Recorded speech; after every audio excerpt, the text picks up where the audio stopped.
Hello সবাইকে, আমার নতুন আর একটা ভিডিওতে তোমাদের সবাইকে ওয়েলকাম।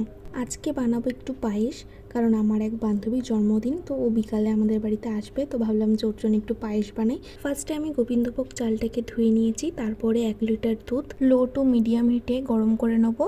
আর গোবিন্দভোগ চালটা কিন্তু বেশিবার ধোবে না, তাহলে কিন্তু একটা স্মেল থাকে সেটা কিন্তু চলে যাবে, তাই জন্য একবারই ধুয়ে নেবে ভালো করে।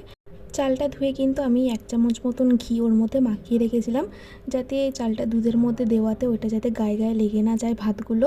তারপরে চালটাকে দিয়ে দিয়েছিলাম দুধটা ভালো করে ফুটে যাওয়ার পর, আর একটু গন্ধটা ভালো আসার জন্য দিয়ে দিয়েছিলাম 2টো ফাটানো এলাচ। আর চালটা কিন্তু ভালো করে ফুটিয়ে নেবে। তারপরে কিন্তু চালটা সেদ্ধ হয়ে আসলে তারপরে তোমরা শেষে চিনি দেবে। চিনি দিয়ে একটু ভালো করে ফুটিয়ে নেবে। তারপরে এর মধ্যে আমরা কাজু কিশমিশ দেবো। আর কাজু কিশমিশটা দেওয়ার আগে কিন্তু আমি ঘি দিয়ে ওটাকে হালকা একটু ভেজে নিয়েছিলাম। এইভাবে কিন্তু তোমরা পায়েসে দিয়ে দেখবে, পায়েসটা সত্যি খেতে খুব ভালো হয়।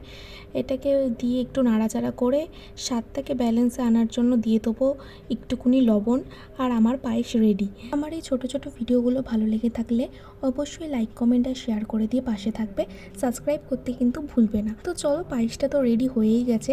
তো ভাবলাম যে বিকালে আরও কিছু বন্ধুবান্ধব আসবে, ওর জন্য কিছু বানানো যাক। ফ্রিজে অল্প একটু মাংস রাখা ছিল, তো ওর জন্য ভাবলাম যে একটু চিকেন পকোড়াই না হয় বানিয়ে নেবো। তো চিকেনটাকে ভালো করে ধুয়ে তার মধ্যে আদা রসুনের কুচি দিয়ে দিয়েছিলাম, আর সাথে স্বাদ মতন লবণ, অল্প একটু লঙ্কার গুঁড়ো, সয়া সস, ভিনিগার, একটু চিলি সস, টমেটো সস, আর দিয়ে দিয়েছিলাম একটু তন্দুরি মশলা।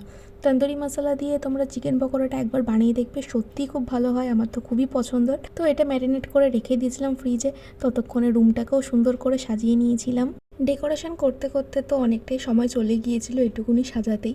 তো তারপর আর এক বান্ধবী এসে ও বললো যে চিকেন পকোড়াটা ভাজবে, তো ভেজে দিল। আর এখানে তো বার্থডে গার্ল চলেও এসছে। তো চলো, কেক কাটা হয়ে গেছে, এখন আমি একটু পায়েস খাই দিলাম। ওর তো খুবই ভালো লেগেছে পায়েসটা। তো চলো, দেখা হচ্ছে নেক্সট ভিডিও। টাটা।